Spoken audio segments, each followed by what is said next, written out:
Hello. Just wanted to have a discussion about Epsom salt baths and the dangers of taking baths in general in the American system. So, Epsom salt baths are not dangerous in and of themselves. They actually do help the water. The Epsom salt does help the water. They're finding out that there's more than over 100 contaminants in the typical bath water systems, from fluorine to chloramine, which is much more assimilatable. Much more penetrates much faster in the water system than even chlorine. And so they started using it. They said it was to clean the pipes or whatever, but now we have this in our systems. So fluorine, chlorine, many different forms of perchlorate and other types of chlorated, compounds. You also have radon 228, sometimes radioactive 131 iodine. These are found, so there's radioactive elements in there. We're also finding endocrine disruptors, which are not filtered through any municipal water systems, which are basically going undetected, unlooked for, or even part of the typical testing mechanism.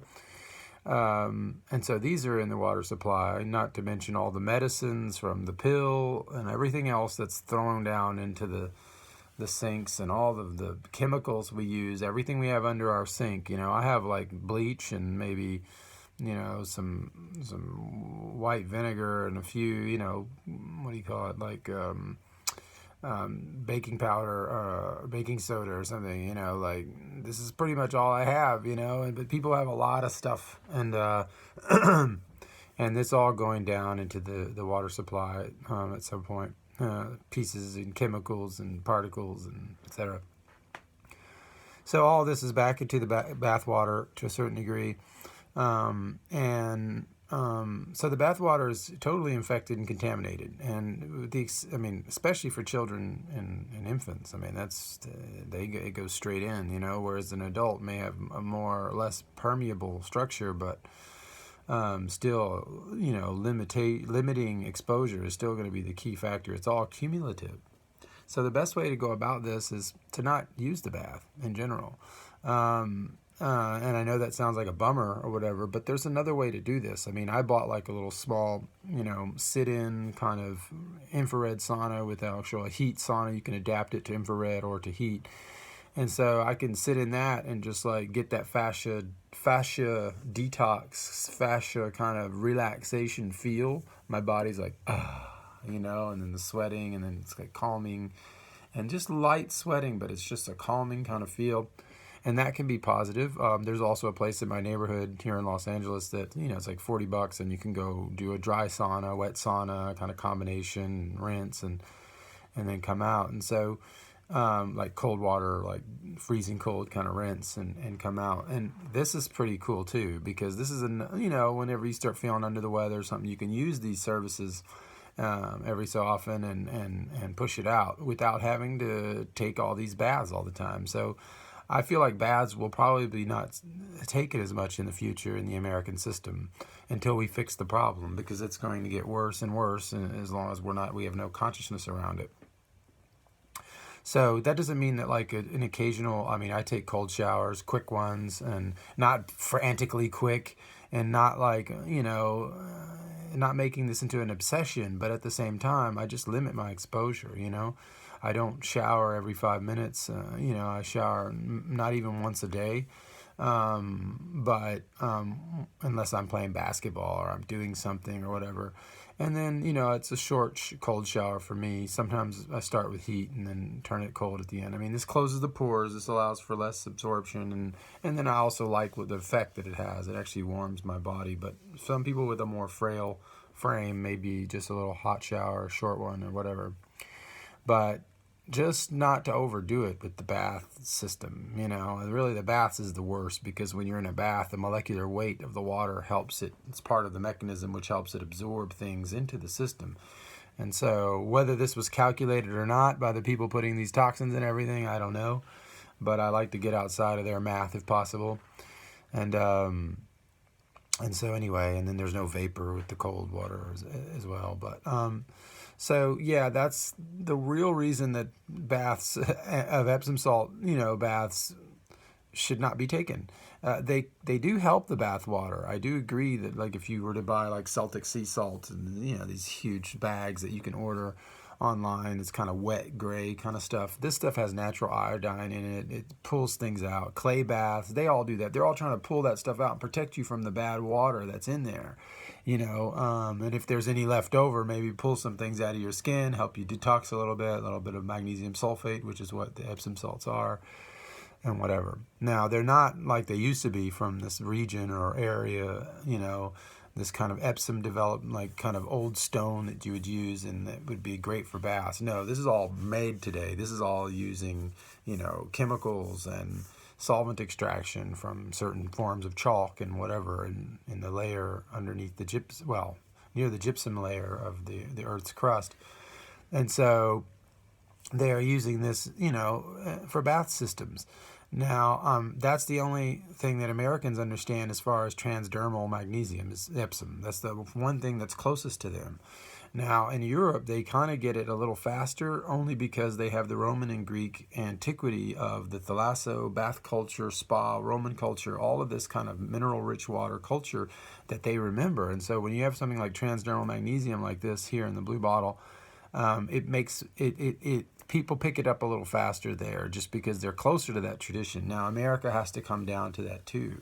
So we're trying to get back to that where we can bring a magnesium in through the body, through the skin, which is a much more intelligent system for it. It was made for it, and it actually has many historical antecedents going all the way back to even Asia and the mining for bischofite, or what we call bischofite, which is this stone. They were able to find areas that had this soft stone, and they could mix it with water, and it would become this kind of like dry oil feel, and then they would put it on for healing, and so it became a medicine. The Spartans would do the same with the waters of magnesia, these little rock slits where they were able to get a more concentrated form of it and use it for their muscles and legs and everything else. They knew it, and so we're just getting back to that knowledge and wisdom. So Epsom salts are not the way to go for magnesium recharge. That's ridiculous. I mean, it's an exudative process. You're sweating. This is coming out. This is just getting on the level of the skin, helping the skin, which is a reflection of the liver as well, detoxify, helping the skin detoxify some of the surface things which have made it to the surface of the skin already. So this is not a way to recharge magnesium levels. Not only is the magnesium not of a high quality, which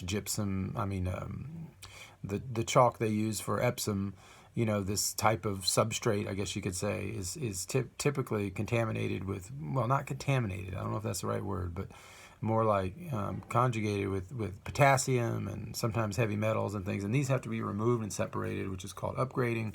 And so they have to upgrade everything, and then they sell it off as this base magnesium sulfate product or whatever. So we don't want that. We want the real deal. This is from natural bischofite stone, which is a soft stone, which is almost transparent. And you just, in contact with water, it dissolves into a dry oil, and a viscous dry oil. And this is exactly what's in the bottle. There's only one ingredient in the bottle. I mean, there's 20 so oligo elements, but it's all part of the brine, which is the one ingredient. And so that's the right way to bring magnesium into the body, because you get the full spectrum. Whenever you have something which has been refined, solvent extracted, and twisted in that way and transformed, what happens is you pull molecularly, you take something and it has all these things attached to it.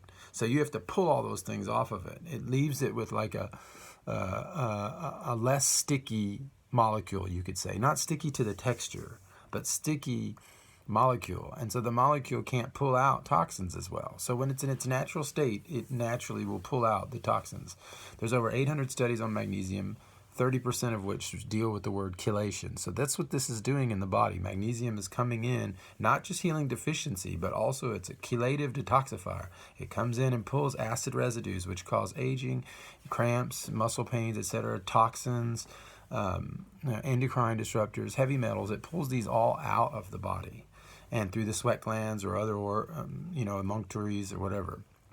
And so it will get it out, and that's what its goal is. So if you get the cheap stuff, you usually get a low spectrum version of this, which may heal some of the magnesium deficiency, but you're not getting the full spectrum detox. You're not getting all that out of there. And then on top of that, it's coming sold in these cheap plastic bottles. It's usually solvent extracted from Asia and remarketed as USP, as Zechstein even. They can even use the word Zechstein to make you believe it's coming from some Permian era or epoch or something. And so it can't be legally protected, these epochs, right? So you could say Permian, Zechstein, ancient, whatever you want.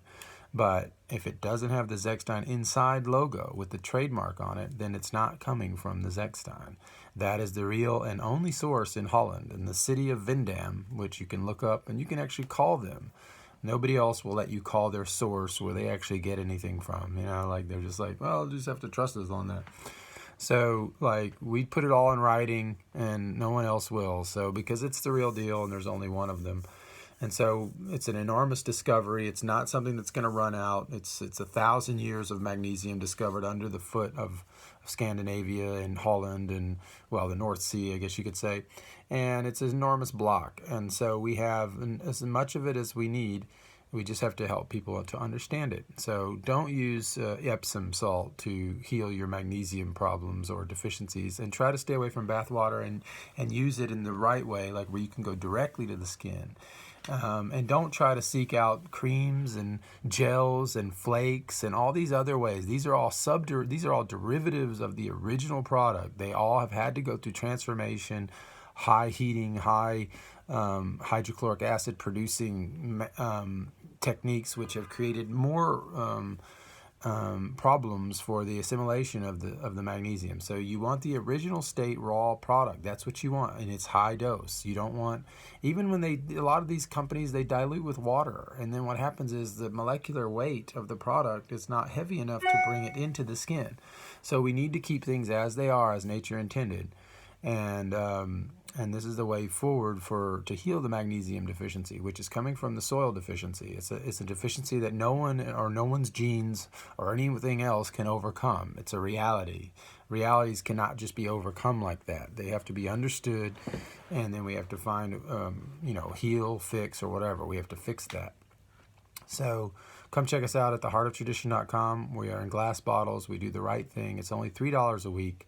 The other guys might sell you stuff for $2 for a month, or I don't know. But once you get it to $3 a week and it's the right thing, do the right thing. Don't go cheap on this exact area of your health. You know, on the biggest deficiencies in the world, vitamin D, and magnesium. These two are the biggest two deficiencies. Don't go cheap. Do it right.